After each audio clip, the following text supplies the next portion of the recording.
Então nós estamos, depois de já ter estudado alguns livros, tomando os livros como referência, como base para esse estudo sobre discipulado, nós então chegamos nesse livro que é raro, um livro difícil de encontrar, que não vendeu muito no Brasil, e discipulado do Mark Dever, que é o escritor que trabalha a igreja, a igreja saudável tem 9 marcas. Para o Mark Dever, toda igreja saudável tem 9 marcas. E aí ele vai falando, uma pregação bíblica, uma comunhão que seja saudável. E dentre essas 9 marcas que ele coloca, que toda igreja saudável tem, uma dessas marcas ele coloca que é o discipulado. Então, para o Mark Dever, não existe igreja saudável sem discipulado.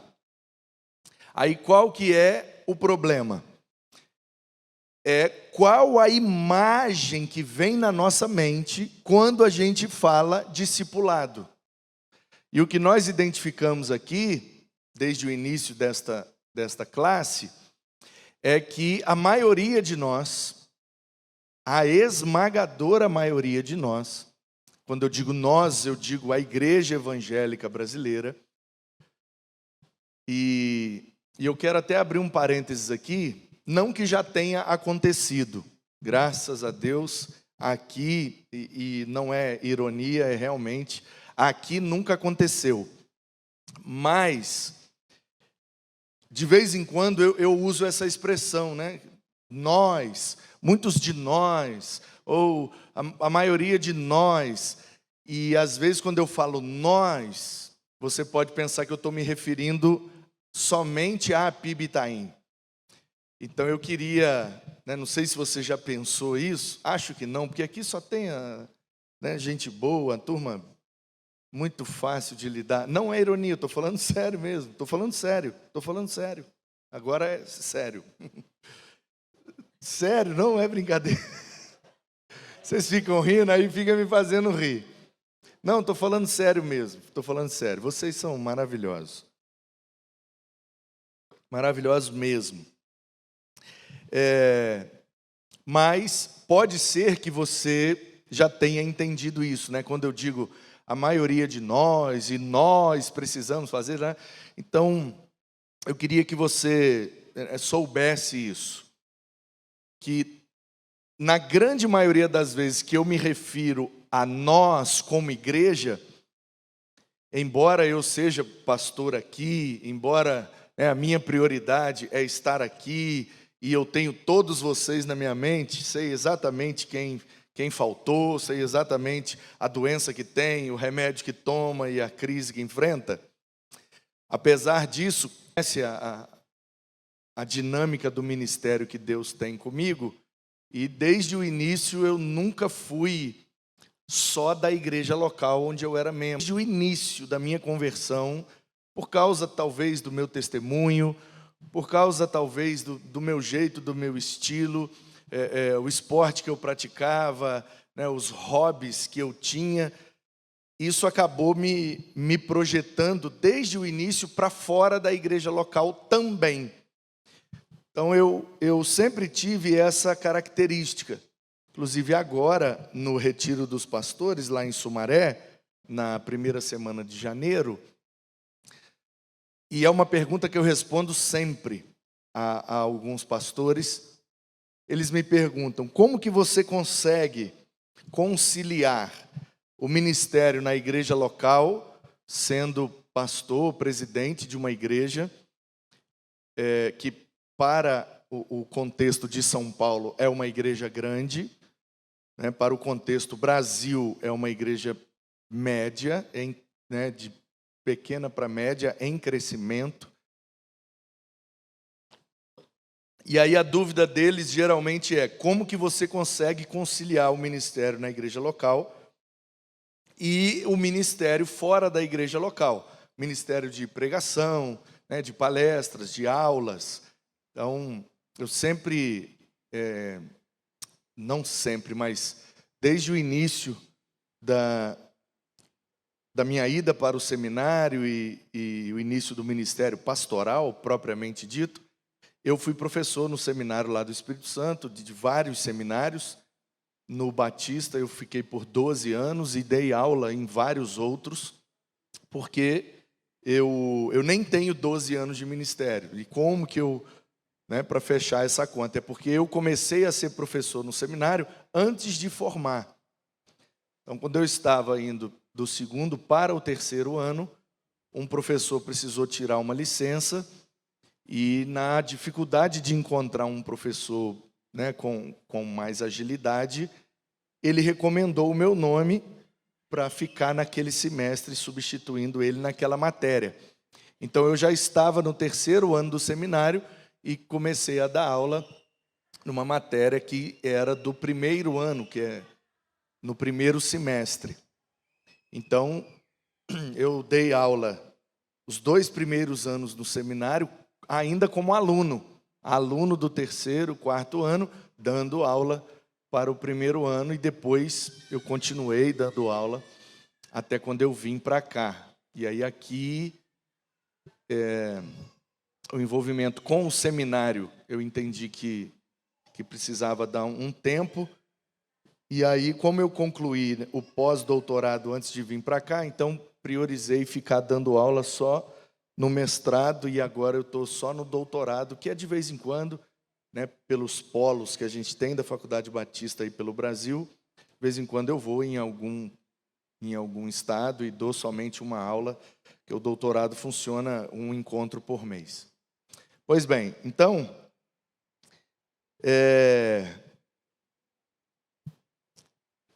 respondendo a esse pastor, eu disse a ele: olha, eu não sei exatamente o que eu faço, como eu faço, eu não sei, porque desde o início sempre foi assim. Eu sempre fui muito envolvido na igreja local, sempre. Sempre era professor de alguma classe na EBD, sempre era líder de adolescentes ou jovens, ou dos dois juntos. Sempre ajudava, às vezes na diretoria, às vezes em alguma comissão eleita para alguma coisa, comissão de sucessão, comissão disso, daquilo. Eu sempre muito ativo, mas também fora, sempre indo em muitos congressos, em outras igrejas, né, conhecendo outras realidades. No início, eu ia mais para dar o meu testemunho de conversão, depois eu fiz algumas músicas, aí eu ia com a banda mais para cantar, e aí comecei a cantar e dar o testemunho, depois cantar e pregar, aí fiquei só pregando, e aí, né, a coisa foi me empurrando para o seminário, e desde então, o ministério fora da igreja local tem sido de pregação, palestras ou aulas, né?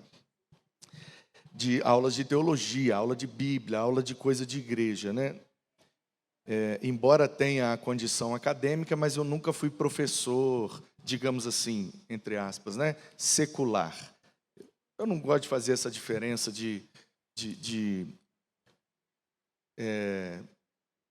o que é de Deus, o que é do mundo, né? O que é sagrado, o que é profano, é na igreja ou é no mundo. A minha percepção é que tudo é espiritual, tudo é de Deus, tudo é ministério. Não importa se eu estou ministrando aqui ou lá, né, sendo um servo de Deus, onde eu estiver é o reino de Deus, porque Deus está sendo rei e vai conduzir ali a minha conduta, ministrando seja qualquer conteúdo. Mas eu nunca fui professor assim de instituições que não fossem eclesiásticas. Pois bem, então, por essa dinâmica do ministério que Deus colocou diante de mim, quando eu falo igreja, quando eu falo nós como igreja, você precisa se lembrar que na minha cabeça a igreja está espalhada pelo Brasil todo, pelo mundo, mas eu penso sempre no nosso recorte de igreja brasileira, exatamente pelo fato de que eu rodo o Brasil pregando, dando aulas, ministrando. Então, na minha cabeça, quando eu menciono igreja, é a igreja como um todo.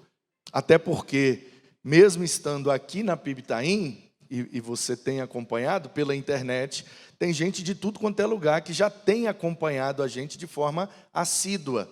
Está sempre assistindo um culto, está sempre, mesmo que não seja na hora, em tempo real, ao vivo, como nós temos aqui, mais de 40 pessoas. Então, já tem aulas da nossa EBD que tem mais de 1000 visualizações. Então, quando eu falo aqui para vocês, né? Então, a gente tem, por exemplo, hoje, nós temos 3, 6, 9, 10, 15, 23, 25, uns 40 pessoas aqui. Tem mais 40 aqui online, em tempo real, agora, assistindo e comentando no chat. Mas essa aula vai ficar no canal e o que eu tenho observado é que dentro de 24 horas, todas as nossas transmissões batem entre 300 e 400 visualizações, dependendo do conteúdo, dependendo do impacto ou do engajamento de comentários e curtidas. A maioria das nossas transmissões tem ultrapassado 500 visualizações. E algumas ultrapassando 1000 visualizações. A cantata de Natal mesmo, que foi agora recente, já passou de 1000 visualizações há muito tempo. E já tem algumas aulas de EBD que passaram de 1000. Então isso mostra para a gente algo muito interessante, que é o uso da tecnologia para a edificação da igreja. Quando que a gente imaginou que uma classe de escola bíblica dominical pudesse ter mais de 1000 alunos em uma classe, né? Ouvindo aquele único assunto com aquele único professor. Isso era impensável, intangível.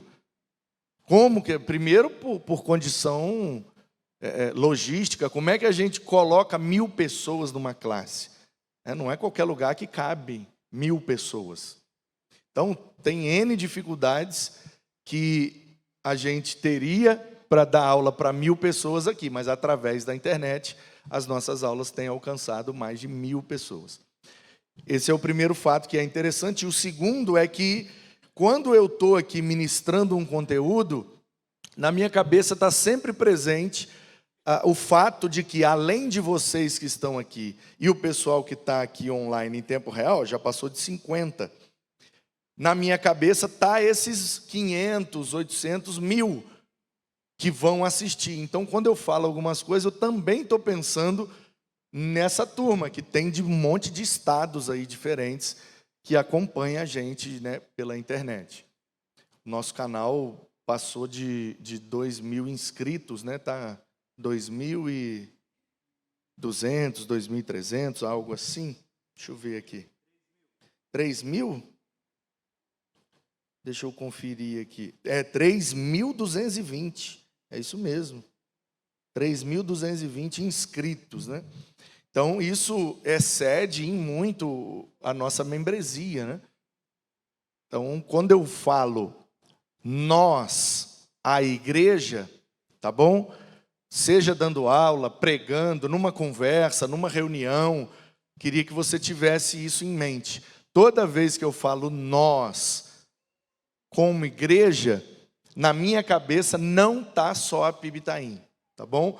Quando eu disser PIB Itaim, eu estou falando só da gente. Quando eu disser igreja, eu estou pensando na igreja toda que está espalhada por aí. Ok?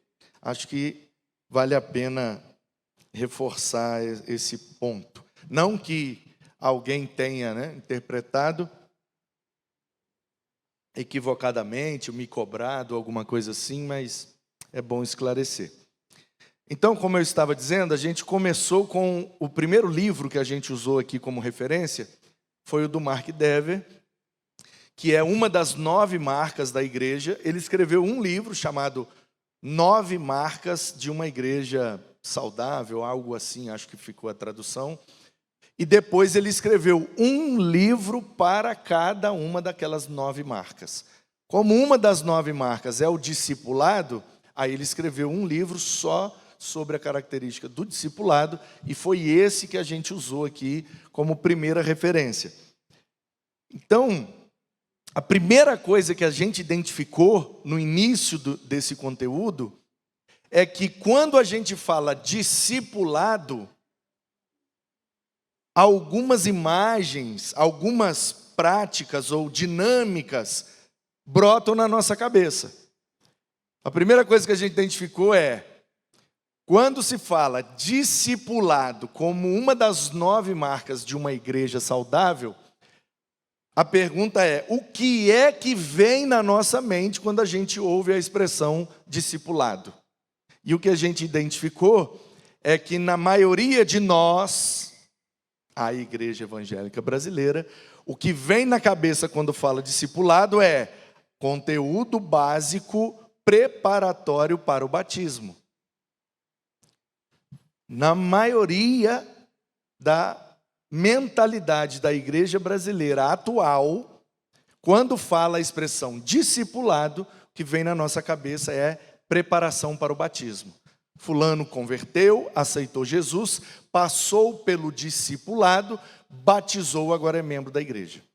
Esse é o paradigma que está na maioria das mentes da igreja brasileira.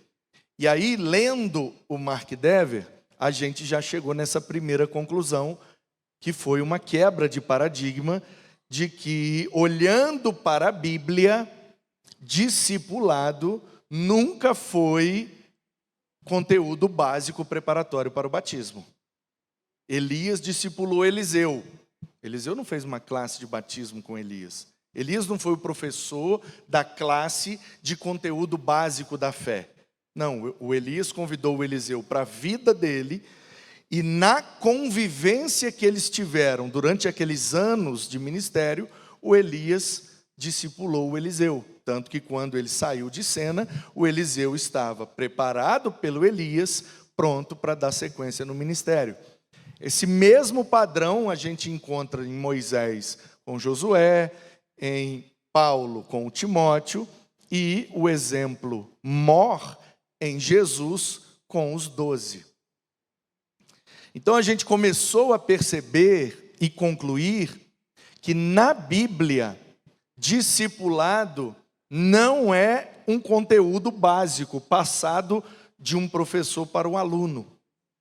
É o resultado da convivência de pelo menos 2 pessoas, onde uma está influenciando a outra, onde uma está vivendo e, entre aspas, dando aula com a sua vida para o outro que está convivendo.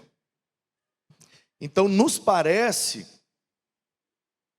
que na Escritura, a ideia de fazer discípulos é alguém que já tem uma relação com Deus, convida alguém que tem uma relação menos íntima, menos profunda com Deus. Então, quem tem uma relação mais profunda, mais ampla, mais íntima, convida alguém que está em menos profundidade para conviver consigo e na convivência influenciar o outro e passar para o outro exemplos, às vezes teóricos e às vezes práticos, exemplos para que alguém se torne o discipulador daquele que está sendo discipulado. E aí a gente fez uma ilustração que eu queria repetir para aqueles que talvez não tiveram acesso quando a gente fez. A gente fez já tem uns meses atrás. eu queria repetir. Vem cá, Cleide, rapidinho, por favor. Então, a gente fez aqui uma ilustração, né, para a gente entender o que é discipulado, tá? Então, ó, eu estou aqui nesse degrau, né, vamos dizer assim, nesse nível de intimidade com Deus, de relacionamento com Deus, de ministério com Deus, e a Cleide está lá num nível mais baixo, de conhecimento, de profundidade, de intimidade, na relação dela com Deus, ela está um degrau abaixo. E isso não tem relação com o tempo de vida com Deus. Porque a gente percebe que algumas pessoas, mesmo tendo décadas de frequência em eventos que tratam sobre Deus, nem sempre essas décadas de participação está atrelado à profundidade da vida espiritual daquela pessoa. O que eu estou dizendo é, tem gente que tem décadas de convertido, de membro de igreja, e que está ainda, apesar de ter décadas, numa relação superficial com Deus, com o ministério, com os dons, com o chamado, etc.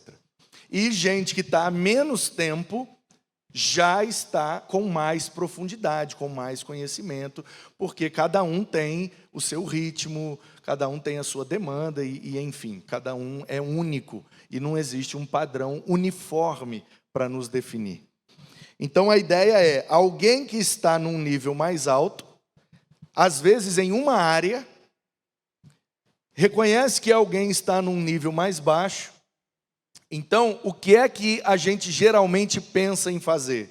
A gente acha que, para que a Cleide fique no mesmo nível que eu, de conhecimento, de relacionamento, de intimidade com Deus, seja em qualquer área, a gente acha que o correto é pegar a Cleide, da mão, Cleide, e fazê-la subir para esse nível aqui.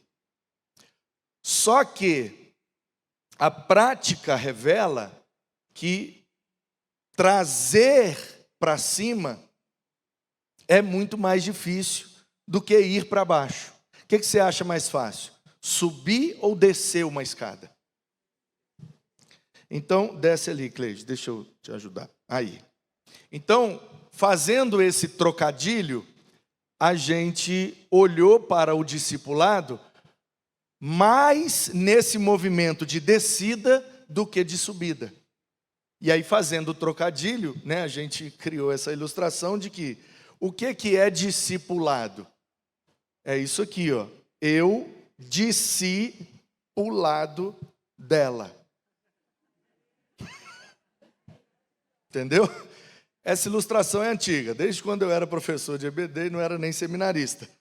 Então, na nossa cabeça, o primeiro paradigma que precisa ser quebrado é de que discipulado é um conteúdo básico aplicado, preparando a pessoa para ser membro da igreja. A gente precisa tirar isso da nossa cabeça, porque na Bíblia não existe esse padrão.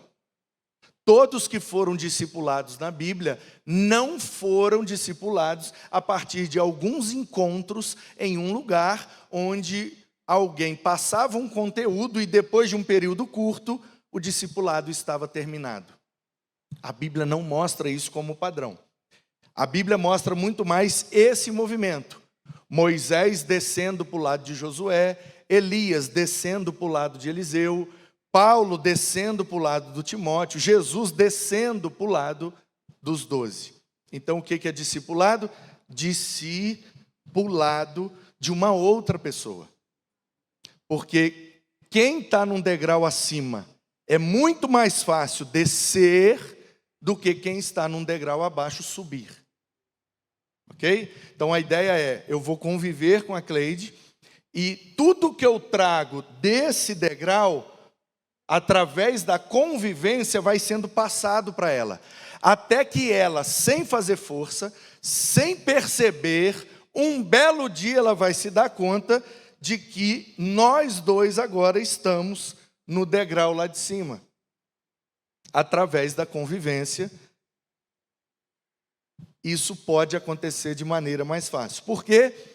Porque cada um tem o seu tempo. Tem gente que sobe o degrau mais rápido, tem gente que demora mais para subir o degrau. Ok? Obrigado, Cleide. Pode ir lá. Então, esse paradigma precisa ser quebrado da nossa cabeça. Porque em algum momento da nossa história, e aí lembre-se, não estou falando só da PIB Itaim, em algum momento da nossa história, a gente perdeu a referência do que é discipulado de acordo com a Bíblia. Porque nós, os batistas, dizemos que um dos nossos princípios é a Bíblia como única regra de fé e prática. Pois não, Ricardo? Desculpa, você tinha pedido a palavra, eu não queria interromper o raciocínio, mas pode falar.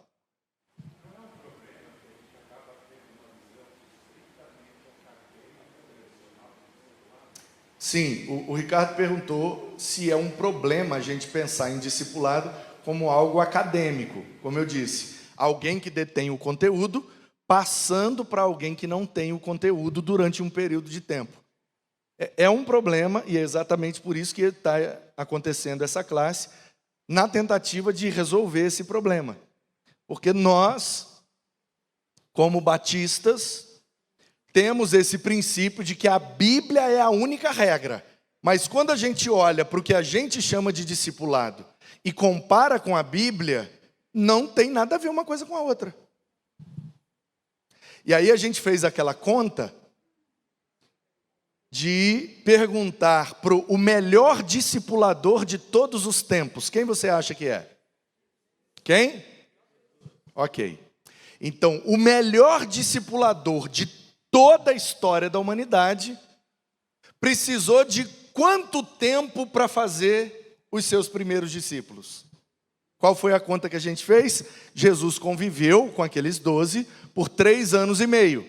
Então a gente multiplica 3 anos e meio por 365, a gente chega no número de dias que Jesus conviveu com aqueles homens. Multiplicando esses dias por 24, a gente chega em mais de 30 mil horas. Então, preste atenção nisso. Preste atenção nisso. E no dia que eu fiz essa conta aqui, não foi carne nem sangue que me revelou. Nunca vi essa conta em lugar nenhum, nunca li, nunca ouvi, nunca nada. Veio assim, ó, né? Nem carne nem sangue. Foi o Pai que revelou. E naquele dia eu fui para casa em choque. Eu confesso para você, eu fiquei uma semana em choque. E com todos os pastores que eu tenho acesso, e são muitos, graças a Deus, eu mandei isso para eles e praticamente foi unanimidade as respostas de que nunca tinha pensado nisso, nunca tinha reparado nisso, nunca tinha feito essa conta, nunca tinha visto isso. E realmente foi um negócio especial que Deus deu para a gente aquele dia, que é o melhor discipulador de todos os tempos, precisou de 30 mil horas para fazer seus primeiros discípulos. E nós, que estamos longe da qualidade do melhor discipulador, achamos que temos como fazer um discípulo com 12 encontros de 1 hora cada um. Como que o melhor discipulador da história precisou de 30 mil horas e a gente consegue fazer com 12 horas? Tem alguma coisa errada aí, né, gente? Entendeu? Então a gente está, desde o início, com o auxílio do Mark Dever, depois do Jake Phillips e de outros autores, e agora estamos nas últimas aulas com Leroy Eims, estamos percebendo que o que a gente está chamando de discipulado, primeiro, não é discipulado, segundo, não é bíblico, terceiro, não é eficiente. Porque é impossível ser eficaz com 12 horas num processo que o melhor de todos demorou 30 mil horas. É impossível. Fala, Vanessa. Talvez eu esteja, posso estar enganada, mas quando eu fui me batizar, eu tinha 11 anos.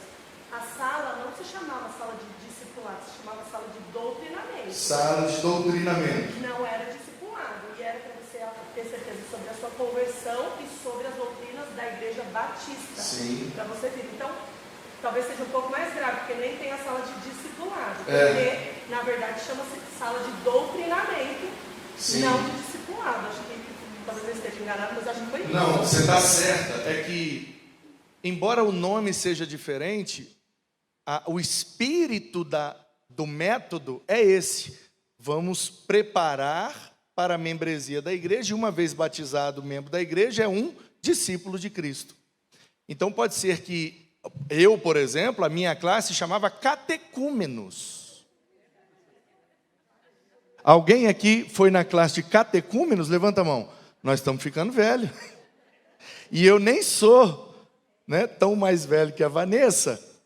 Mas na igreja em que eu fui preparado para o batismo, né, o pastor estava lá há muito tempo, e há muito tempo algumas coisas não mudavam, ou não mudaram, de forma que eu, apesar de ser no ano de 98, frequentei a classe, me preparando para o batismo, e ela se chamava catecúmenos.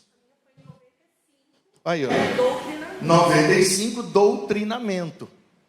Aí você vai ter ao longo, né, da história, você vai ter catecúmenos, doutrinamento, batismo, né, classe de batismo, alguns chamam dessa forma, mas você também tem com esse nome, o discipulado, a classe de discipulado, ou o momento do discipulado. E é muito comum entre os pastores, e aqui em São Paulo eu tenho visto com muita recorrência, nos grupos, né, de pastores de WhatsApp, essa expressão, pastores mostrando em foto, geralmente, um grupo de pessoas e dizendo assim: após concluir o discipulado, serão batizados, ou estes foram batizados após concluir o discipulado. Isso é muito comum entre os pastores. Fulano, eu discipulei e batizei. É muito comum os pastores se referirem dessa forma. Então isso revela que é isso que a gente precisa refletir. Se na cabeça dos pastores, na maioria, discipulado é aquele período curto de conteúdo básico, se na cabeça da maioria dos pastores está esse paradigma, imagina da membresia da igreja. Então é um paradigma que a gente precisa encarar, precisa enfrentar e precisa vencer. Fala, Ricardo.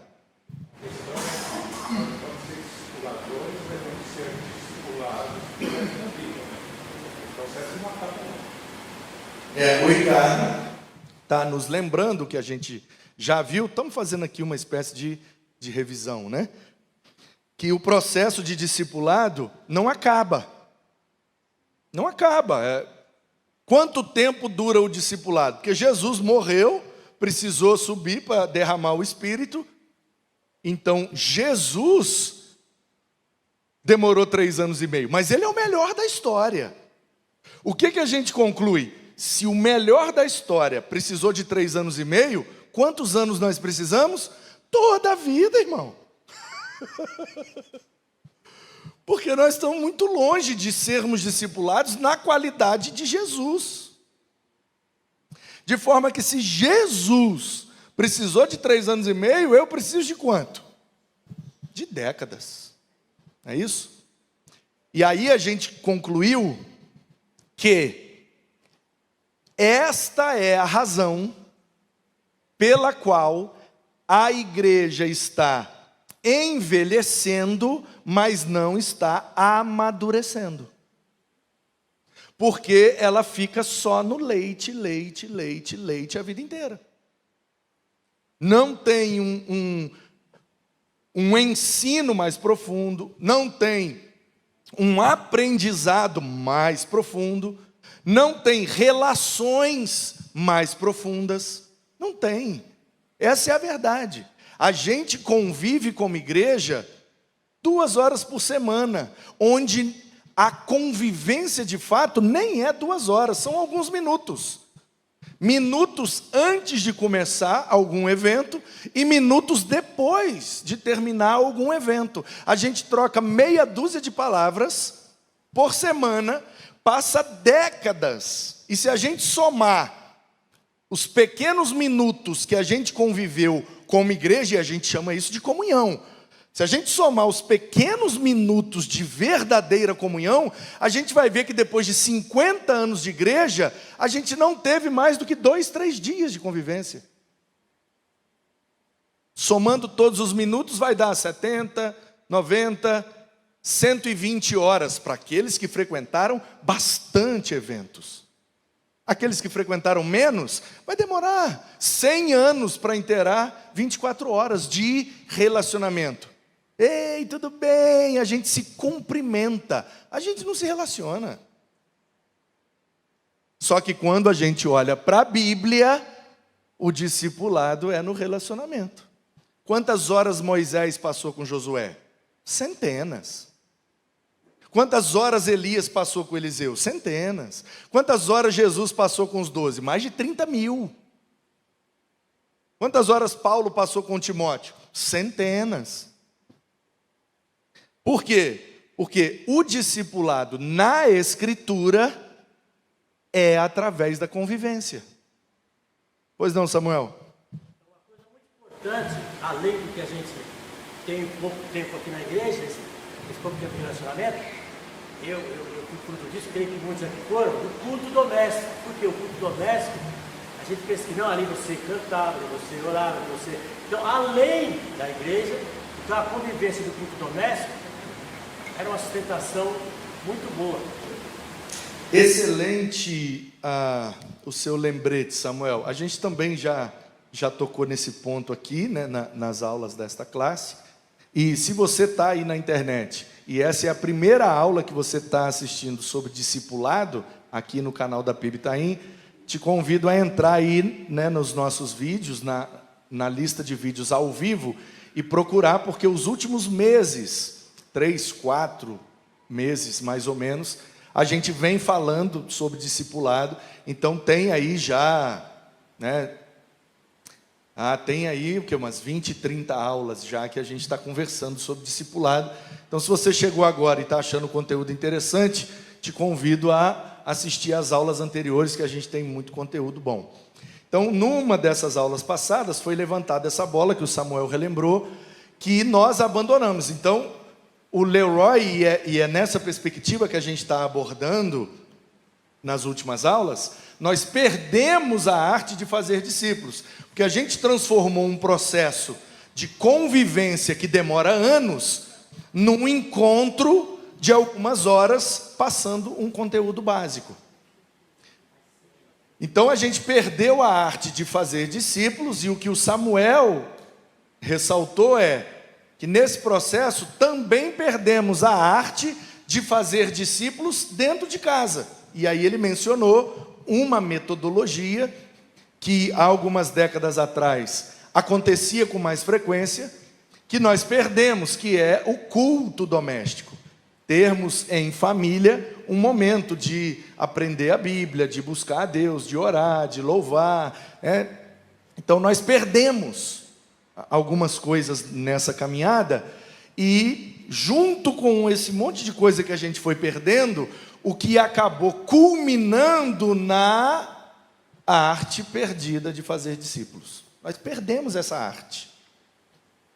Durante um bom tempo a igreja crescia e se multiplicava de forma muito eficiente, porque ela tinha essa arte de fazer discípulos, mas em algum momento da nossa história como igreja, nesses 2000 anos, em algum momento a gente perdeu essa arte, ou a gente se perdeu nesse mandamento de Jesus, que é: façam discípulos. Façam discípulos. Então, quando a gente aprende muito através da música, né? E os batistas sempre tiveram essa fama de serem bons em música. Agora, na pós-modernidade, mudou muita coisa e a gente tem, enfim, pós-modernidade não tem mais nada definido. Mas, durante muito tempo, a igreja brasileira ela era meio que dividida em potenciais, os pontos fortes. Então, os pentecostais tinham a oração como ponto forte, os batistas tinham a música como ponto forte, e os presbiterianos tinham a escritura, a exposição das escrituras como ponto forte. A pós-modernidade, agora está tudo misturado. Então você tem pentecostal que tem o ponto forte na escritura ou na música, aí você tem presbiterianos com ponto forte de música ou de oração, e você tem batistas com ponto forte na palavra, enfim, misturou tudo, né? E essa é a principal característica da pós-modernidade. Então, olhando para a Bíblia, olha ali o que Jesus mandou fazer no 19. Portanto, vão e façam discípulos. Como é que está na nossa cabeça? Que a gente lembra do hino de missões. E de pregai, em nome do... A gente lembra. Aí o que está na nossa cabeça? O que Jesus mandou? Ide e pregai, ide e pregai, ide e pregai. Aí a gente está abrindo a nossa boca para falar de Jesus, só que o texto não está dizendo isso.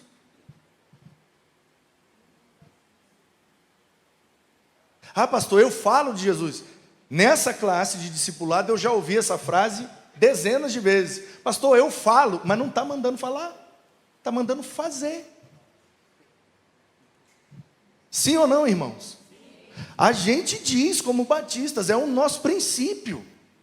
A Bíblia é a única regra. Então qual é a regra quando se trata de discipulado? Eu preciso ir e fazer.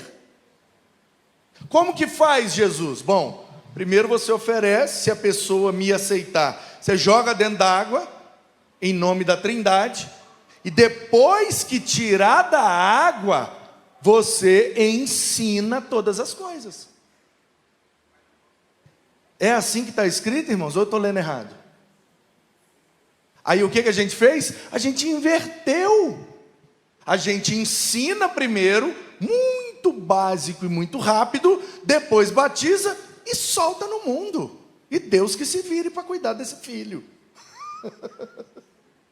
Mas não foi isso que Jesus falou. Ele falou para a gente ir, fazer, joga dentro da água e depois ensina. Por quanto tempo, Jesus? As últimas palavras. Por quanto tempo a gente ensina? Até o fim dos tempos. Né? Até que ele venha.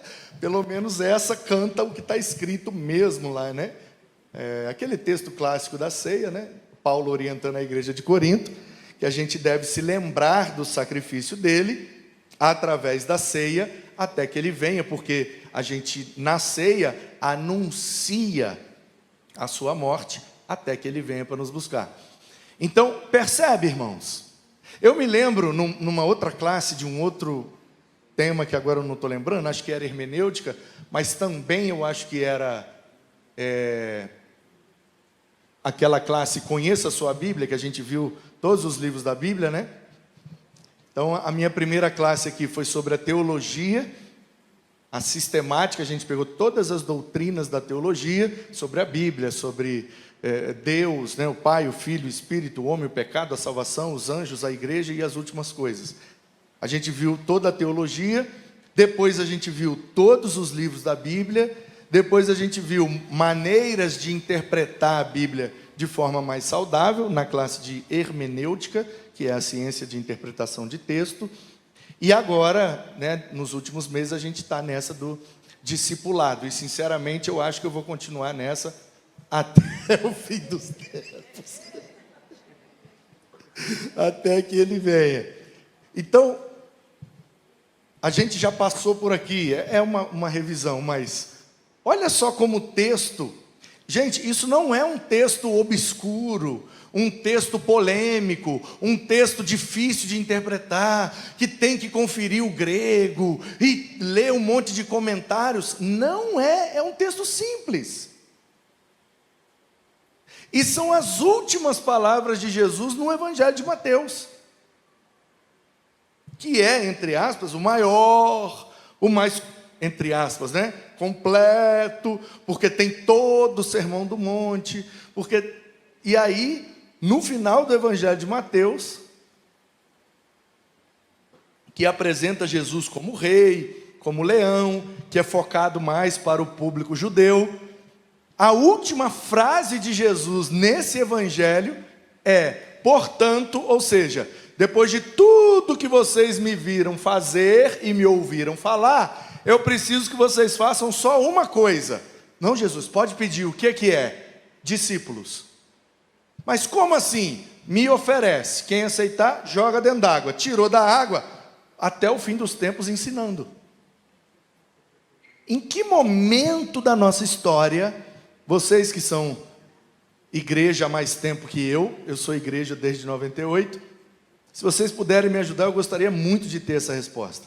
Eu tenho algumas, né, sensações, mas de fato eu não sei responder exatamente em que ponto da nossa história a gente inverteu esse negócio aqui. A gente achou que era melhor ensinar primeiro, batizar e largar até o fim dos tempos. Pois não, quem pediu, Fabiana? Pode falar. Pastor, e nessa aí, a gente perdemos muitas pessoas, porque eu lembro de participei de alguma igreja aí, e tinha pessoas que diziam que queria para se batizar, mas pastores já chegaram e disseram assim, não, você não está preparado, porque a pessoa no dia anterior falou palavrão, porque o dia anterior, entendeu? Nossa, a Fabiana levantou um negócio aqui agora que é maravilhoso. A gente tocou nesse ponto, mas não aprofundou muito nele não. A Fabiana disse, nós perdemos muitas pessoas, isto é, deixamos de fazer muitos discípulos, porque invertemos essa lógica, e ela mencionou um exemplo prático, que faz parte da nossa realidade, que é, não vai batizar porque ainda não está preparado. Olha a incoerência desse negócio. Quando o pessoal vem aqui fazer a profissão de fé, professar com a boca que creem em Jesus e por isso serão batizados. Quando nós trazemos o povo aqui, ou quando nós passamos pela profissão de fé, quando nos foi perguntado o que o batismo simboliza, qual é a nossa resposta? Morte para o mundo. Então, o batismo simboliza o nascimento de um discípulo, sim ou não? E quem é que nasce pronto? Quem é que nasceu preparado? Alguém aqui nasceu preparado para encarar esse mundo? Alguém aqui sabia comer sozinho, se vestir sozinho, se curar sozinho, se alimentar sozinho, se limpar sozinho? Alguém aqui nasceu sabendo? Aí olha a incoerência que a gente faz. Na teoria, quando sai da água, está simbolizando que nasceu espiritualmente. É um bebê espiritual. E o que a gente exige do bebê? Que ele esteja pronto, preparado, com sua vida totalmente ajustada, harmoniosa, perfeita e santa, aleluia. Como que um bebê vai estar desse jeito, gente? Percebe o nível da nossa incoerência? Na teoria, a gente diz que acabou de nascer, mas na prática a gente exige que já esteja pronto. Mas quem é que nasce pronto? Então, desde o início, que eu, no Ministério Pastoral, comecei a ministrar essa classe preparatória para o batismo, e já há um bom tempo eu não sou o professor dela, por algumas convicções que você sabe quais são, E se não sabe, pode me perguntar e eu falo. Quem está na internet pode perguntar que eu respondo. Quem está aqui também quiser, que ainda não entendeu, né? Por que eu não sou o professor da classe de batismo? Da primeira fui eu. Mas logo na primeira eu puxei alguém comigo, mostrei como é que faz, e da segunda em diante falei, agora vai e faz. Né? Aí alguém veio me questionar que não estava certo. Aí eu falei, mas eu só estou imitando Jesus. Ó, vou te mostrar como é que faz, agora vai e faz. Sim ou não? Sim. Então, e não é só por esta convicção espiritual, mas por uma convicção acadêmica também. Né? Na academia, enfim, não tem como falar algumas coisas sem parecer soberba e prepotência. Então a gente decide se vai falar ou não. Né? Se não falar, não parece. Se falar, parece. Não tem jeito, não tem como. É da mesma forma que não tem como falar que alguém está com bafo sem ser constrangedor. Não tem como. Você decide, ou fala ou não fala. Se não falar, não é constrangedor. Se falar, não tem uma maneira boa de falar que a pessoa está com bafo. Não tem. Falou, já era. Fica constrangedor. Então, o que eu vou falar agora, eu tenho plena consciência de que eu vou falar e vou correr o risco de parecer soberba e prepotência. Aí cada um que sabe de si e do seu coração. Mas, na academia, eu cheguei no degrau mais alto, depois do doutorado, pós-doutorado. Mas é no último degrau de um assunto do negócio. Ah, fulano é pós-doutor. Ele é pós-doutor em um assunto. Aquilo que ele pesquisou até o final. Só que tem milhares de outros assuntos em que ele pode ser completamente leigo. Não é porque uma pessoa é pós-doutor que ela sabe tudo. Não, ela é pós-doutora naquele assunto. Que ela só pesquisou aquilo. Os milhares de outros assuntos, ela é leiga, não sabe nada. Ou o básico que ela adquiriu lá na graduação. Porque qualquer nível de pós-graduação, lato ou stricto sensu, vai ser em um determinado assunto específico. Então, na academia eu cheguei nesse nível. Então, tendo acesso, né, como eu estudei, e algumas das minhas formações me habilitam para ser professor, né, secularmente falando, eu tive acesso, né, a essa coisa da educação, da aprendizagem, da pedagogia, da andragogia e etc. Eu percebi, lá na faculdade secular, por isso que para mim tudo é espiritual. Lá na faculdade secular, tendo a aula com um ateu, fumando um cigarro, eu tive uma revelação divina. Porque eu percebi que tudo que a humanidade desenvolveu de conhecimento na área da aprendizagem estava sendo aplicado na igreja inversamente. Exemplifico. Lá na educação, o pós-doutor, vamos dizer assim, né, o cara que mais tem conhecimento naquela área, naquele assunto, ele vai dar aula para o doutorado, às vezes no mestrado, quando precisa muito, dependendo da situação, na graduação.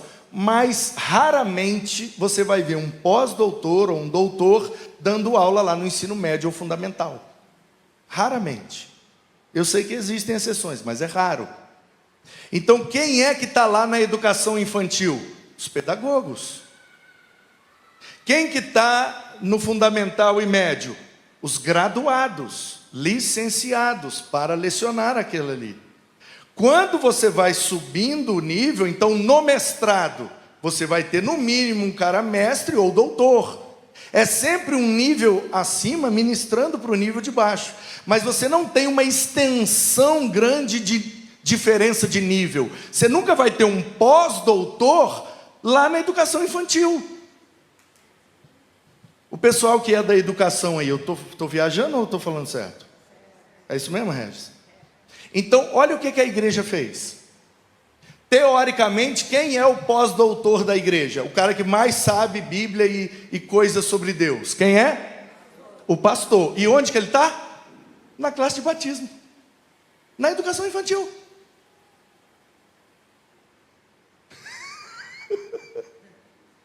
Gente, pelo amor de Deus, vocês que são igreja há mais tempo, vocês precisam me explicar. Quando que a gente entendeu que isso seria eficiente? De onde a gente tirou essa ideia? Nenhum educador na história da humanidade, desde os gregos, que deram Ctrl+C, Ctrl+V nos persas, nunca houve na história da humanidade alguém que sugeriu que quem tem o maior nível de conhecimento tem que ministrar para quem tem o menor nível de conhecimento. Não existe um educador na história da humanidade que propôs isso, mas a igreja faz isso. A pergunta é, de onde nós tiramos isso?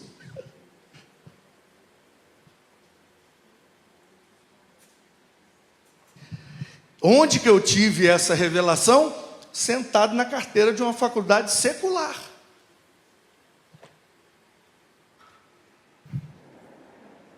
Estudando filosofia. Então, voltei para a igreja e escrevi um projeto. Falei, está errado. Não pode. Você está podando os dois lados. O pastor fica podado, porque ele não pode despejar todo o conteúdo que ele tem, porque quem está preparando para batizar não tem condição de absorver todo aquele conteúdo. Então ele tem uma caixa d'água de conteúdo, mas ele precisa ficar lá dando a conta-gotas. Senão o novo convertido não digere o que ele está ensinando, não entende. Aí você podou o professor, porque ele tem uma caixa d'água de conteúdo e tem que ficar dando em conta-gotas, e podou o aluno, porque diante do pastor da igreja, ele fica extremamente constrangido de fazer uma pergunta. Eu não vou perguntar isso para o pastor, o que ele vai pensar de mim? Eu estou com uma dúvida aqui, é uma dúvida extremamente básica, e ele está ali para isso mesmo, para aprender o básico. Só que ele às vezes já é um adolescente, já é um jovem, já é um adulto, já é um idoso. Ele é idoso na vida, mas ele é um bebê espiritual. Então ele tem vergonha de fazer aquela pergunta para o pastor. Ele guarda e fica sem a resposta.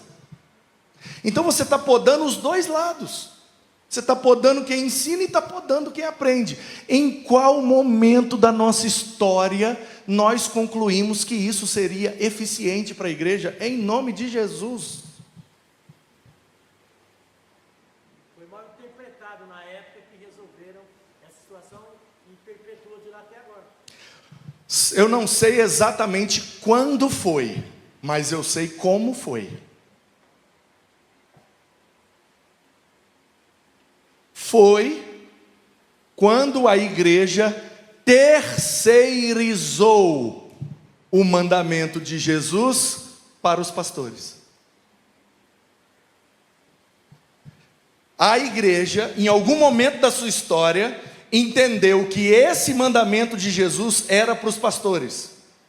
Vai, faz discípulo, já que é só o pastor que batiza, eu acho que a lógica foi essa. Eu não era nascido quando tomaram essa decisão, quando fizeram essa mudança. Então eu não sei quando foi, mas eu tenho a sensação nítida de que, já que é o pastor que batiza, então é o pastor que ensina. Só que Jesus estava falando para os pastores aí? Ou para todos os seus discípulos? Aí o que a gente fez? Terceirizou para o pastor. É ele que ganha, ele que faça. Aí eu te pergunto, uma pessoa vai dar conta de fazer tudo? De cuidar de todos? De ensinar todos? Por isso que a igreja está desse jeito. Moisés não deu conta, né? Moisés não deu conta, Elias não deu conta, Paulo não deu conta. Gente, presta atenção no que eu vou falar. Na perspectiva humana, como um rabino, nem Jesus deu conta de ensinar todo mundo. Ele pregou para muita gente, mas ele só discipulou 12. Sim ou não, gente? Olha isso aqui, ó. Tem que mostrar para você ver que é Bíblia, né? Ao ver as multidões, Jesus subiu o monte. A multidão ficou aonde? Lá embaixo. Ele se assentou E quem é que chegou perto para receber a primeira aula? Só os 12. Qual é a impressão que a gente tem? Que Jesus está ensinando a multidão inteira. Não, irmão. A multidão está lá observando, mas ele está ensinando os 12 que estão sentados em volta dele. Aí eu te pergunto, se Jesus não deu conta de fazer com uma multidão, você acha mesmo que os pastores vão dar conta? Os pastores vão conseguir fazer com as multidões o que nem Jesus conseguiu? Alguém tinha pedido a palavra? Tem pergunta aqui na internet, eu já vou responder, pessoal. Sobre esse ensino é que antigamente eles não tinham muito estudo e eram um pouco analfabetos. Nossa, mas a Edileide, que coisa boa que você falou, minha querida.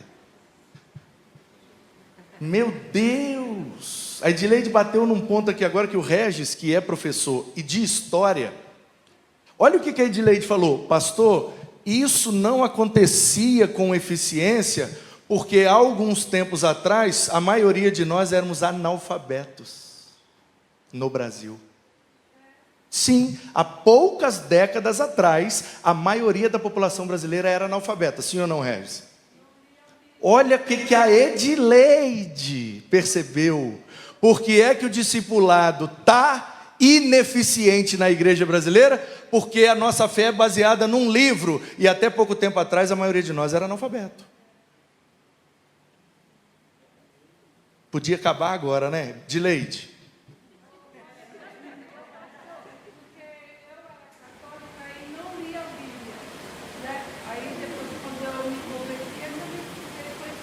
Ela está dizendo, durante um bom tempo da minha vida eu não li a Bíblia, depois eu converti, e quer dizer, aí eu passei a ler, mas na geração dela, maioria que ela conviveu não tinha acesso aos livros, à escola, às formações, não tinha, é verdade, não tinha. Deixa eu ver aqui na internet se tem alguém. Só mexer aqui para não apagar. Deixa eu ver. Isabela, Paulo Silas, Reginaldo, Nalva, Malta, Edileide, Fátima, Eliette, Luiz Gustavo, Diego, Sandra, Maria José, Wanda, Zumira, Isabel. Tá, Rose, Tati, Simone, Delma, Edson, Francisca, Cíntia, Jesaías, Silvia, Eliette, Clodoaldo, Juliano, Penha, Gilda, Cristina, Edna, Jesaías, Jô Mesa Barba, Alcides. O Alcides colocou aqui, ó. Tem muita gente mesmo de outros lugares. Aí ele colocou, eu mesmo sou de Vila Velha, Espírito Santo. Creuzinha, beleza, Manuel, Samuel, estou procurando a pergunta. Bernardina, Júnior, Delma. Mas e Marcos 16:15?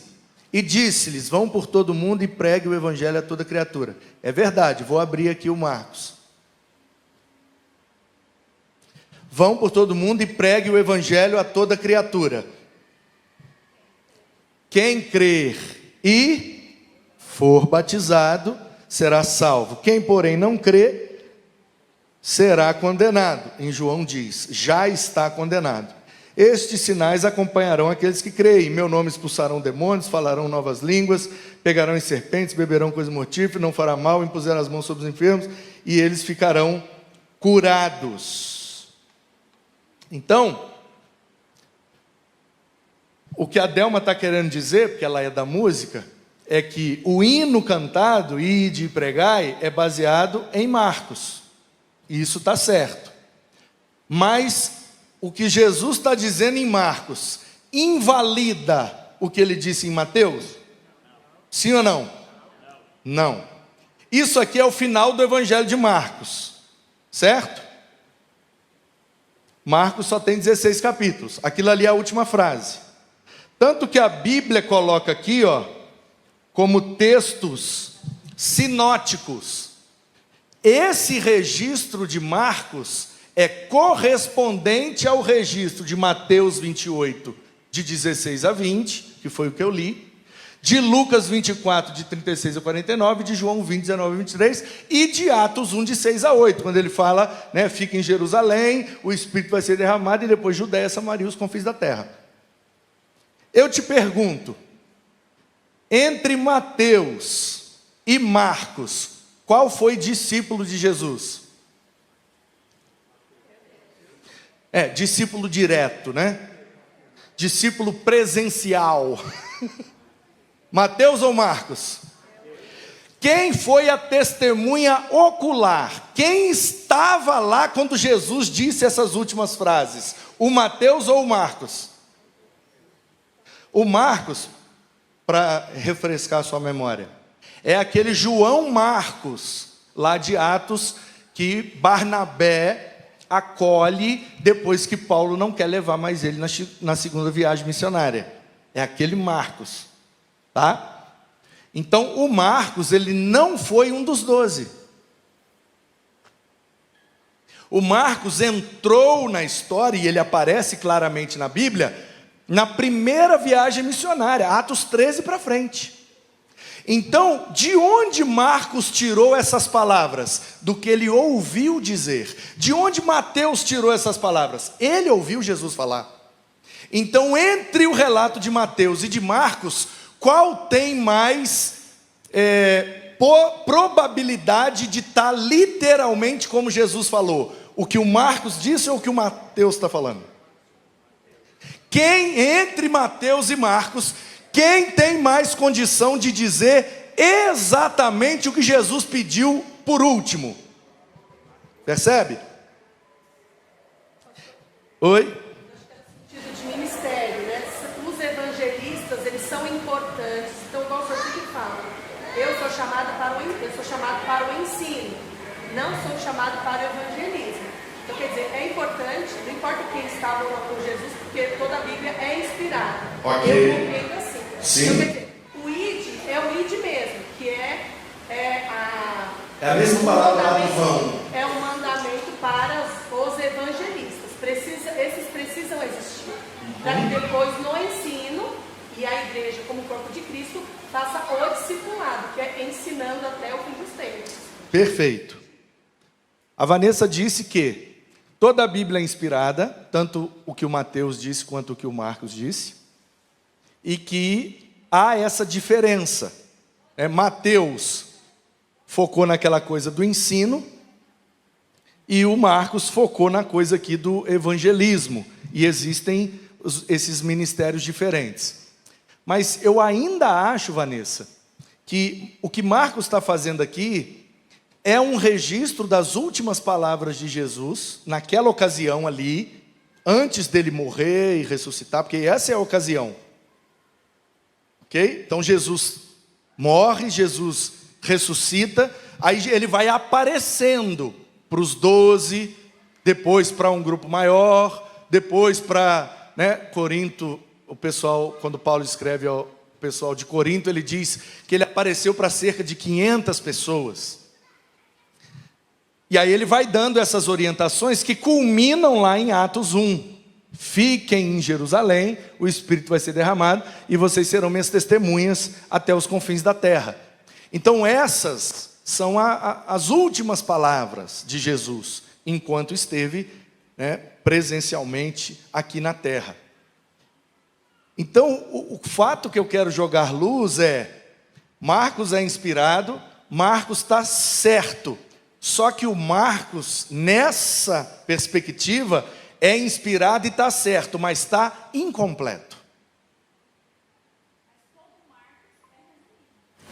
A Kelly acabou de lembrar o que nós aprendemos no Conheça Sua Bíblia. Todo Marcos é resumido. Por quê? Porque ele está só registrando o que ele ouviu falar. Ele é o primeiro a registrar. Tá? A proposta dos eruditos é que Mateus e Lucas escreveram baseado em Marcos. Então o que o Mateus fez com o Marcos? Ele meio que deu 2 cliques. O Marcos apresentou um evangelho zipado, para quem é da informática vai entender, e o Mateus pegou o arquivo zipado do Marcos, deu 2 cliques e abriu o arquivo inteiro. Ou seja, esses eventos que o Marcos lembrou, bem legal. Então deixa eu ampliar a profundidade de detalhes desses eventos, porque eu estava lá. Então, entre o Marcos, que apresentou o resumo, e o Mateus, que está apresentando com os detalhes, nesse ponto, as últimas palavras de Jesus foram: vai, prega, porque a Bíblia não se contradiz, a Bíblia se complementa. Então, juntando o Mateus com o Marcos, vai, prega, oferece. Quem aceitar, batiza e depois passa o resto da vida ensinando. Juntando os dois. Eles não se anulam, eles se complementam. Então, Delma, obrigado pela lembrança de que, muito provavelmente, a música que eu mencionei, foi só um exemplo, foi composta baseada na ordem de Marcos. E agora aqui a gente está vendo a coisa num panorama maior, né? Se a gente tivesse só o Evangelho de Marcos, ide pregai. Mas como a gente também tem o de Mateus, ide pregai, batizando e ensinando. Né? Esse é o ponto da questão. Obrigado, Delma. Enriqueceu demais. Alex, Jailson, Creuzinha. Não seria porque o pastor queria que o novo convertido tivesse um primeiro contato com ele? Olha o que a Creuzinha colocou, que é muito interessante. Então, na ótica dela, que eu acho que tem, nesse ponto, tem mais moral do que todos nós para falar, porque o pai dela foi pastor e ela, desde muito novinha, viu essa dinâmica, né?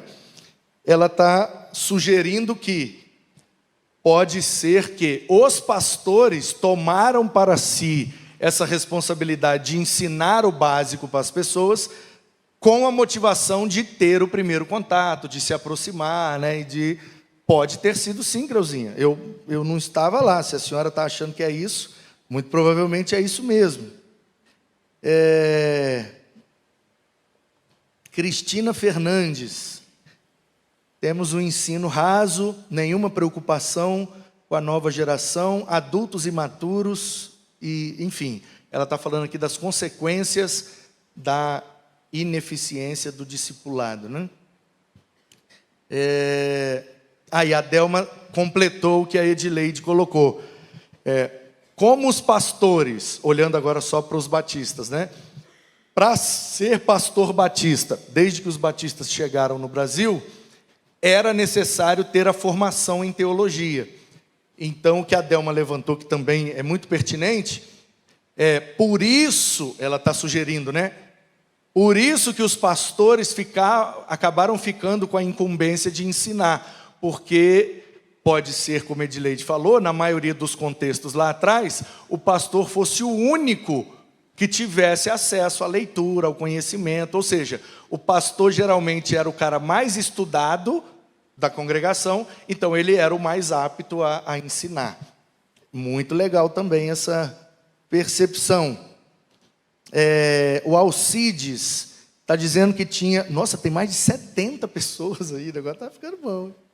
Eu tinha muitas inquietações e discordâncias nessa área do discipulado, e não sabia como me posicionar, porque ainda há muitas controvérsias. É isso que ele está dizendo. A controvérsia que ele se refere o que significa discipulado? Um período curto, onde se passa um conteúdo básico, ou um período longo, que dura a vida inteira, onde, através da convivência, os discípulos de Cristo vão se ensinando mutuamente. Qual dos dois está certo? Existe a polêmica que ele colocou, são esses dois polos. Quem acha que o discipulado é essa preparação básica, e quem acha que o discipulado dura a vida inteira. O Júnior, Ormindo Júnior, a igreja brasileira, de modo geral, centralizou as ações no pastor, que por sua vez criou o seu reino pessoal em detrimento do reino de Deus. Uma outra perspectiva bem interessante, que entre os batistas ainda é uma realidade distante. Ultimamente a gente até tem um ou outro ensaio dessa questão aqui, mas os batistas têm um princípio que protege dessa questão do pastor ter o seu reino pessoal. Qual é? O que você acha? Qual o princípio batista que protege a igreja do pastor criar o seu reino pessoal e particular? Qual você acha que é o nosso princípio que protege a igreja disso? A democracia. Perfeito. Por quê? Porque como um dos nossos princípios é a Bíblia como única regra, mas um outro dos nossos, e todos os nossos princípios são igualmente importantes, e eles são 6. Então, o princípio é a igreja democrática. Quem decide é a igreja reunida em assembleia, e não o pastor sozinho. Então, se o pastor tiver, entre aspas, como o Júnior mencionou aqui, né, criando o seu reino pessoal e particular, a igreja pode, em assembleia, exonerar aquele pastor. Então, não estou dizendo que isso faz de nós perfeitos, melhores. Não, estou dizendo, esse nosso princípio nos protege, teoricamente, desse perigo aqui que o Júnior está colocando. Mas, em outras denominações, elas não são democráticas.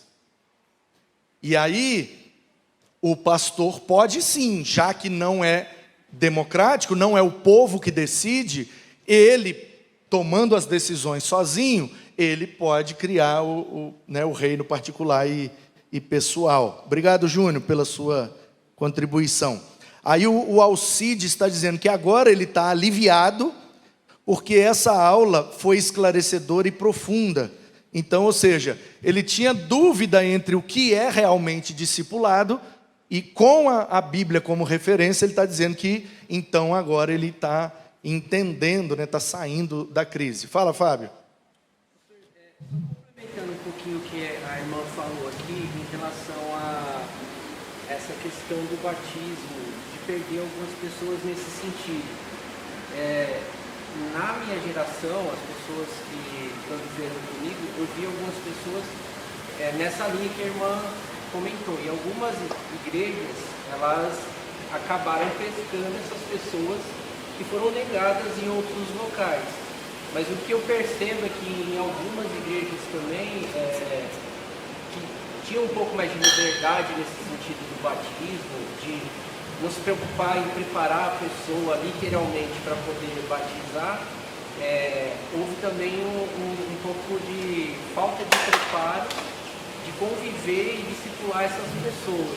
Porque a impressão que dá é que essas pessoas elas ficavam nessa igreja que recebiam, mas elas não amadureciam no sentido de, por pouco tempo, ficavam nessas igrejas também e saíam. Talvez por conta daquilo que o pastor comentou, de não ter esse comprometimento com o discipulado, de conviver com uma pessoa. Excelente percepção do Fábio.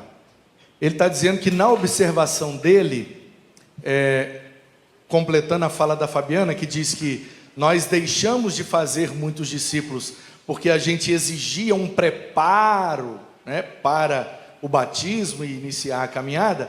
Aí o Fábio está dizendo, o que ele percebeu na realidade, no contexto e na leitura dele, é que essas pessoas que tiveram dificuldades de serem batizadas em algumas igrejas, porque não estavam preparadas, foram pescadas por outras igrejas menos exigentes nesse sentido, o que acabou, por causa da pouca exigência, gerando também comunidades completamente imaturas e sem conhecimento, porque onde a exigência não existe, provavelmente a qualidade também não existe. É uma percepção bem legal. É isso aí, Delma. Marcos completa Mateus. Na verdade, eu acho que é o Mateus que completa Marcos, porque o Marcos escreveu primeiro, né? Maria Sátira. Pastor Manu, Jesus daria conta de discipular a multidão. Será que ele não fez isso para deixar o exemplo para nós de que a gente só dá conta de fazer com poucos? Valeu, Maria. Muito excelente essa pergunta. Pastor Leís está dizendo, ó, tenho percebido uma centralização de alguns pastores. Talvez a igreja tenha respondido ao longo do tempo a essa centralização. Então, olha que coisa interessante que o pastor Leís daqui de Itaquá, que vai estar essa semana no Inverão. O pastor Leís está dizendo, se por um lado a igreja terceirizou aos pastores, por outro lado, alguns pastores, por serem centralizadores, também tomaram isso e não devolveram nunca mais. Ou seja, a moeda sempre tem dois lados, né? A moeda sempre tem dois lados. Então, de fato, a igreja cooperou quando terceirizou para o pastor, mas alguns pastores cooperaram quando centralizaram tudo nele, e aí realmente a coisa ficou do jeito que está. Muito, rapaz, que aula boa, né? Nossa, vocês são top demais. Saulo, Alcides, Karen, Simone, amém. Queridos, já deu o nosso horário. Mais uma vez, eu não consegui avançar no livro, mas a gente chega lá. A gente conseguiu nesses capítulos aqui, ó. Já vimos a necessidade, os exemplos bíblicos, discipulado na igreja primitiva. Aí, semana passada, a gente ia começar a entrar nessa coisa de pessoas ajudando pessoas, ou seja, descentralizar do pastor, o discipulado. Então, né, aí o processo, os alvos, os trabalhadores, etc, etc. Então, próximo domingo a gente continua e é isso. Muito bom, Michele. Podemos encerrar? Mas alguém tem alguma pergunta? Pois não, Lúcia? Pensando aqui, observando, a responsabilidade que a gente tem como discípulo em aprender sempre, que é aquele processo, né? Então, o discípulo, ele tem um papel, ele não pode jogar tudo nas costas do pastor. Então, mesmo na minha simplicidade, eu tenho que aprender, me aprimorar, o que eu não souber, perguntar para o professor, que vai perguntar para o professor, mas a responsabilidade é minha, não é só do pastor ou da diretoria. Sim. Se eu não fizer, o pastor sozinho não vai fazer. Exato. A Lúcia está ressaltando o fato que é necessário que todos os discípulos, né, membros da Igreja de Cristo, tomem para si essa responsabilidade de fazer discípulos, de aprender sempre, mas também de ensinar sempre e entrar nessa dinâmica e não deixar isso somente para os pastores, para os líderes. A gente se conscientizar de que é um mandamento para todos, é uma tarefa de todos, e todos precisam estar envolvidos nesse processo. Na internet não temos mais pergunta nem participação. Se não temos mais nenhuma aqui, Vanessa, fica à vontade. Pastor, só para não ficar, para o senhor poder colocar a questão dos dons em questão com o nosso dever de fazer discípulo, porque é uma ordem para todos, mas também tem a questão dos dons. Existe a divisão que é feita com mais naturalidade para uns e para outros, dentro de todas as áreas. Então, o senhor fala sempre em relação ao ensino, em relação ao evangelismo, em relação àquelas que o senhor puder trazer os versículos que falam sobre os dons. Ok. Eu acho que pode trazer mais, para não ficar esse incômodo. Ok. Não sei se vai funcionar depois de eu ter fechado aqui. Quem é que está aí? Me ajuda aí, Augusto. Dá para voltar aí? A Vanessa pediu os versículos dos dons, aí eu vou abrir aqui. Aí, garoto, obrigado. Para a gente encerrar fazendo essa ponte entre o discipulado e os dons, né? Isso é bom mesmo de perceber. Aí, ok. Obrigado, Augusto. O Augusto não entra lá? O Ricardo. O Igor. Valeu. Então vamos aqui para os dons. Nós temos 3 listas de dons no Novo Testamento. Primeira lista, que tem 7 dons, é de Romanos. E começa aqui, ó. Pela graça que foi dada, ninguém pense de si mesmo além, né? Ninguém precisa ficar se achando na igreja, porque Deus deu dom para todo mundo. Somos um só corpo, mas são muitos membros. E nem todos têm a mesma função. Cada membro tem a sua função específica. Então, temos, porém, diferentes dons, começa no versículo 6. Segundo a graça, ou seja, ninguém merece dom. É dado por Deus sem a gente merecer mesmo. Então, o primeiro é profecia. O segundo é ministério, mas a palavra grega aqui é diaconia, seria o serviço, o dom de servir. Terceiro, ensino. O 7, né? Serviço e ensino. Agora o 8. O quarto, exortação. O quinto, contribuição. Tem gente que tem o dom de contribuir. Liderar, aqui está como presidir, né? E o sétimo é misericórdia.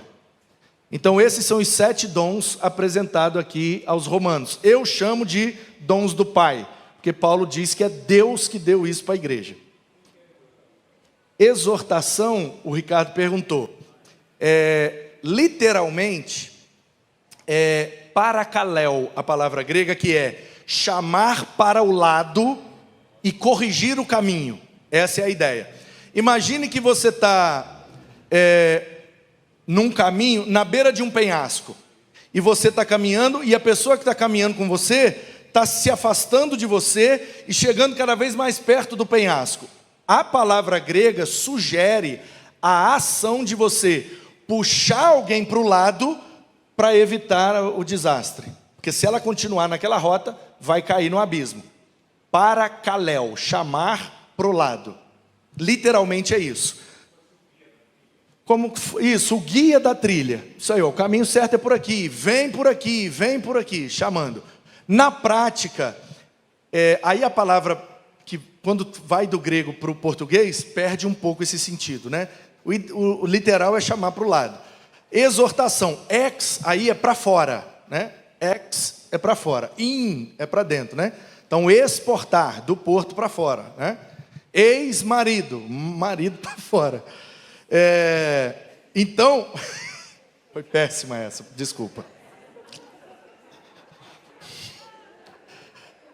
Seria, o orto é aquilo que é rígido, aquilo que é duro, aquilo que é inquebrável.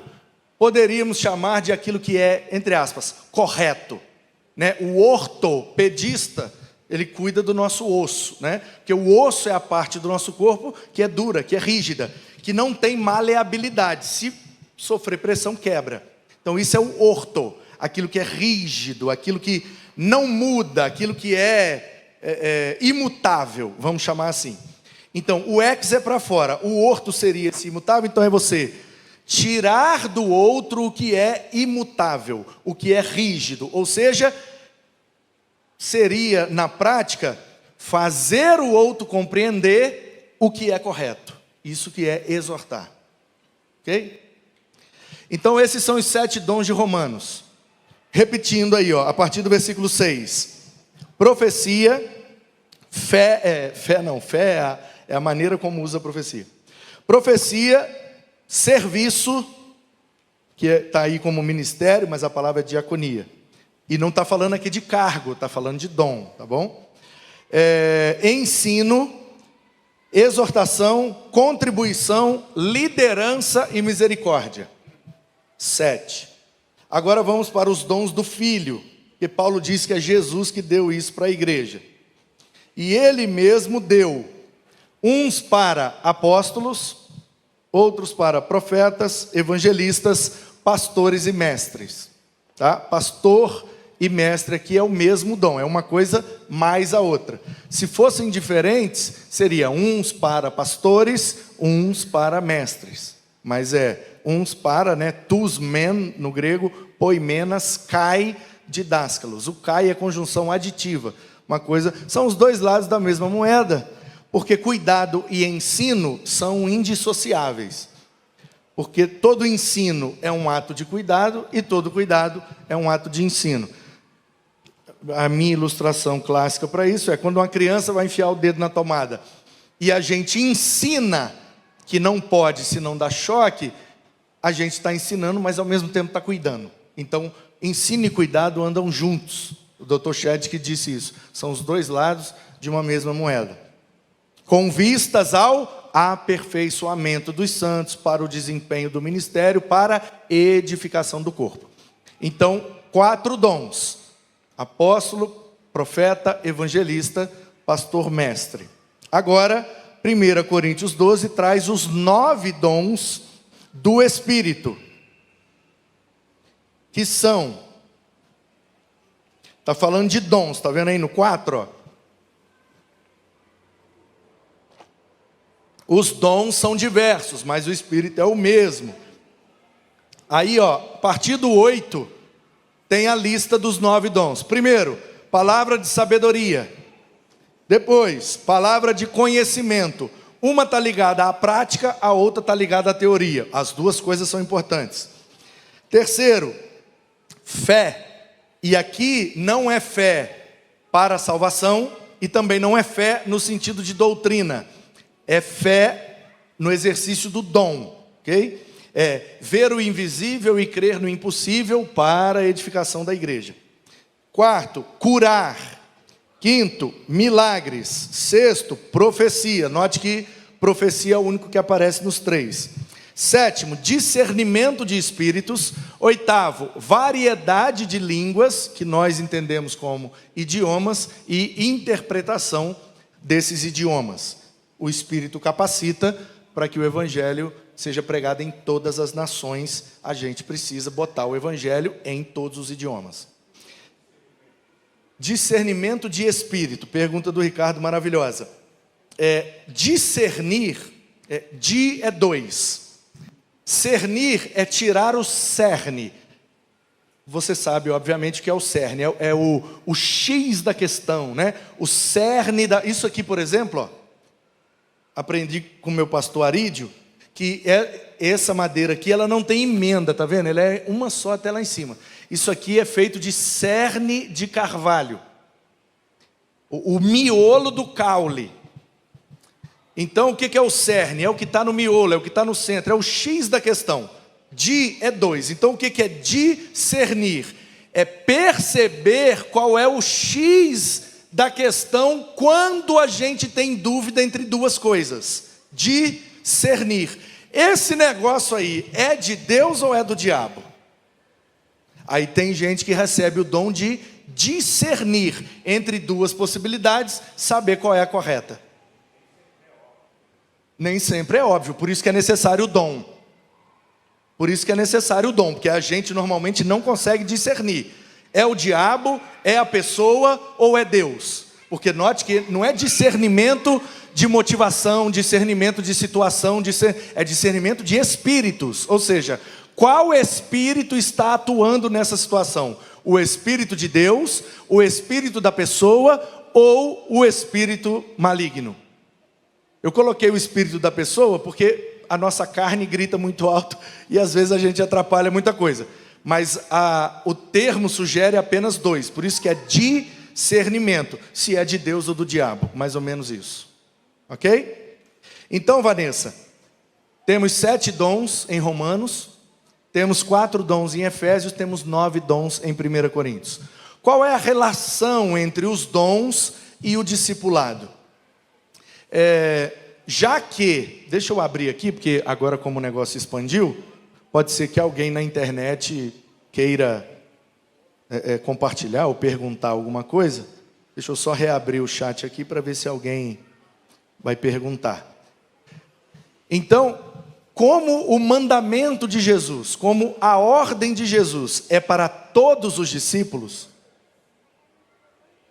partindo do pressuposto que todo discípulo é membro da igreja de Cristo, ele tem pelo menos um dom dessas 3 listas, certo? Porque note que a lista de dons é sempre colocada para a igreja de Roma, a igreja de Éfeso, a igreja de Corinto, e as 3 listas concluem dizendo: Deus está dando essas coisas para a edificação da igreja, treinar os santos, que são aqui os discípulos, para a igreja ser edificada, ou seja, continuar crescendo.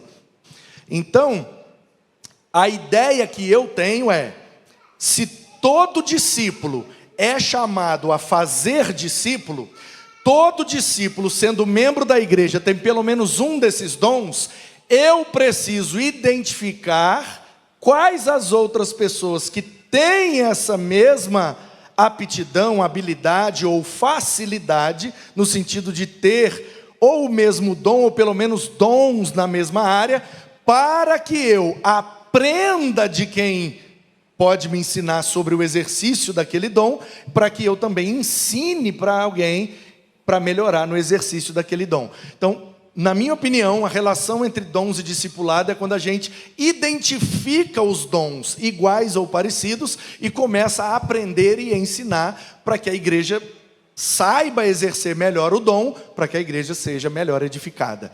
No meu caso, vou dar um exemplo prático.